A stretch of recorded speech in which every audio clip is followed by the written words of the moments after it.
Good morning, praise the lord. ઈશ્વરનો આભાર માનતા હો આજનું વચન જોઈએ અને વચન ટૂંકા મનન દ્વારા આજના દિવસની શરૂઆત કરીએ. હું આવ્યો તો કોઈ માણસ નહોતું, મેં પોકાર્યું તો કોઈ ઉત્તર આપનાર નહોતો. એનું કારણ શું? શું મારો હાથ એટલો ટૂંકો થઈ ગયો છે કે તે તમને છોડાવી શકે નહીં અને તમને બચાવવાને મારામાં કંઈ શક્તિ નથી? જુઓ, મારી ધમકીથી હું સમુદ્રને સૂકવી નાખું છું, નદીઓને રણ કરી નાખું છું. પાણીની અછતને લીધે તેઓમાંના માછલા ગંધાઈ ઉઠે છે ને તરસે મરી જાય છે. યશાયા પ્રવચકનું પુસ્તક 50મો અધ્યાય બીજી કલમ. આજનો વિચાર. ખ્રિસ્તમાં અતિ પ્રિયવાલા મિત્રો, પ્રભુ ઈસુ ખ્રિસ્તના પવિત્ર અને ધન્ય નામમાં આપ સર્વને સવારની પ્રેમભરી સલામ. પ્રભુ હું આ રહ્યો, પ્રભુ હું આ રહ્યો. આ ફક્ત થોડા સમયનો ઉભરો અને પછી જેમ ઉકળતું પાણી ક્ષણમાં સમી જાય એમ એ ઉભરો બેસી જાય. સત્ય અને વાસ્તવિકતામાં આસમાન જમીનનો ફરક છે. જોકે કદાચ 100માંથી 1-2 અપવાદ બાદ કરતાં તમામ કેસમાં આવું જ બનતું હોય છે. અને એટલા માટે આજે પણ પ્રભુ પવિત્ર આત્મા દેવની આ ફરિયાદ છે કે હું આવ્યો તો કોઈ માણસ નહોતું, મેં પોકાર્યું તો કોઈ ઉત્તર આપનાર નહોતો. પવિત્ર આત્મા વારંવાર આપણી પાસે આવીને આપણને જગાડવાની, ઢંઢોળવાની, સમજાવવાની, બતાવવાની, જતાવવાની અને બચાવવાની પુષ્કળ કોશિશ કરી એ તક તમને, મને, આપણને સર્વને આપે છે. પણ આપણે એ જ છેતરામણું, ઢોંગી, ઠગાઈવાળું જીવન કહેવાતું આત્મિક જીવન જીવવા ટેવાઈ ગયા છીએ. હું અંદરથી કંઈ જુદો છું અને બહાર કંઈક જુદું બતાવું છું. અને માટે ઈશ્વરને જગતભરમાં આટલા બધા માણસો હોવા છતાં એમની અપેક્ષાનુસારનું એકે માણસ મળતું નથી. ઈશ્વરની વાણી આપણને સંભળાતી નથી અને સંભળાય તોય આપણે આંખ આડા કાન કરી અનસુની કરી તેમને પ્રત્યુત્તર આપતા નથી. એનું કારણ શું? એનું કારણ એ નથી કે ઈશ્વરનો હાથ ટૂંકો થઈ ગયો છે કે તેઓ આપણને છોડાવી ન શકે. ના, એવું નથી કે આપણને બચાવવાને તેમનામાં કંઈ શક્તિ નથી. ના, એવું હરગીજ નથી. બલકે એવું વિચારવું એ પણ આપણી મૂર્ખતા છે.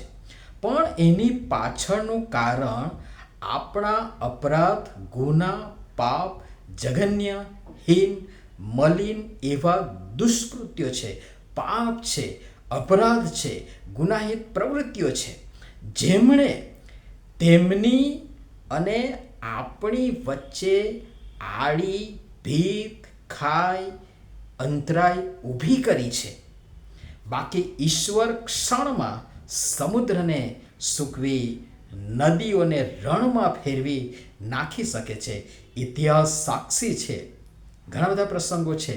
જૂના કાળમાં 2 મહત્વના પ્રસંગો જ્યારે ઇઝરાયલ પ્રજા મિસ્રથી કનાન તરફની મુસાફરી માટે નીકળી હતી. એક લાલ સમુદ્રના 2 ભાગ, યર્દનના બીજો પ્રસંગ, યર્દનના 2 ભાગ. આ 2 પ્રસંગ બહુ પ્રચલિત. જબરા પાણીને પણ સૂકવી નાખ્યા. મોટો ચમત્કાર. કોરી ભૂમિ પર ચાલીને, ભોય પર ચાલીને એ પ્રજા આરામથી એ તરફ પ્રયાણ કરી ગઈ. પ્રભુનું વચન કહે છે, જુઓ, મારી ધમકીથી હું સમુદ્રને સૂકવી નાખું છું, નદીઓને રણ કરી નાખું છું. પાણીની અછતને લીધે તેઓમાંના માછલા ગંધાઈ ઉઠે છે ને તરસે મરી જાય છે. આ બધું પ્રતિકાત્મક, રહસ્યમય, માર્મિક બાબતો છે. એને સમજવી પડે અને એ દેવના પવિત્ર આત્મા વિના શક્ય નથી. એને સમજવાના માટે પ્રભુ પવિત્ર આત્માનું માર્ગદર્શન, દોરવણી અને એ જે આપણે આગળ પ્રગટ કરે એ બધી બાબતો જરૂરી છે. બધું નથી લખી શકતો. ટૂંકમાં કહું તો આ સમુદ્ર એ જૈન સૈલાબ, જગત, વિશ્વ, ભવસાગર, સંસાર સાગર, માનવ મહેરામણ, જેના વમોળોમાં પ્રવાહમાં તણાતા એવા આપણને જેમ શિષ્યોની પાસે સમુદ્રના જબરા પાણી પર ચાલીને આવતા પ્રભુ ઈસુ ખ્રિસ્તે તોફાનને શાંત કરી મહાશાંતિ સ્થાપી એમ બચાવી શકે છે. અને એ માટે એ તત્પર અને તૈયાર છે. અને નદીઓને પણ એ જ દિશામાં સમજી શકાય છે. યોહાન 7:38 બહુ પ્રચલિત વચન. જે કોઈ મારા પર વિશ્વાસ કરે છે તેના પેટમાંથી જીવતા પાણીની નદીઓ વહેશે. હવે એને સૂકવી નાખવાની વાત, રણમાં ફેરવવાની વાત, પાણીની અછતની વાત, માછલા ગંધાઈ ઉઠે, તરસે મરે, જીવનનું જળ નથી, આત્મિક તરસ છીપાતી નથી, આત્મિક ખોરાક મળતો નથી. કારણ જેમને એ જવાબદારી પ્રભુએ સોંપી છે, જેમણે એ જવાબદારી લીધી છે, તેવા આપણે તેના અનુયાયીઓ તરીકે, તેના શિષ્યો તરીકે, તેના બાળકો તરીકે આપણે એ ફરજ ચૂક્યા છીએ. જીવનની નદીઓ બનવાને બદલે ગંદા, ગંધાતા, તરત સુકાઈ જતા વોકડા અને નાળા બન્યા છીએ. એ અનેક તકો વેડફી નાખી છે, પણ પ્રભુ હજુ પણ એ તક આપણને આપી રહ્યા છે. સમજો, વિચારો, એ કામ કરો. પ્રભુ સમજવા આપણ સર્વની સહાય તથા મદદ કરો. નમીએ પ્રાર્થના કરીએ. પ્રેમાળ પિતા, આપ જીવનનું જળ છો, જે અમને પ્રભુ ઈસુ ખ્રિસ્તમાં મળ્યું છે, જે દ્વારા અમારામાં જીવતા પાણીની નદીઓ વહેવી જોઈએ, જેના સંપર્કમાં આવતા તમામ જીવોની તે આત્મિક તરસ છીપાવી શકે. અમારા પાપને કારણે એ પાણી સુકાતા માછલા તરસે મરી ગંધાઈ ઉઠ્યા છે.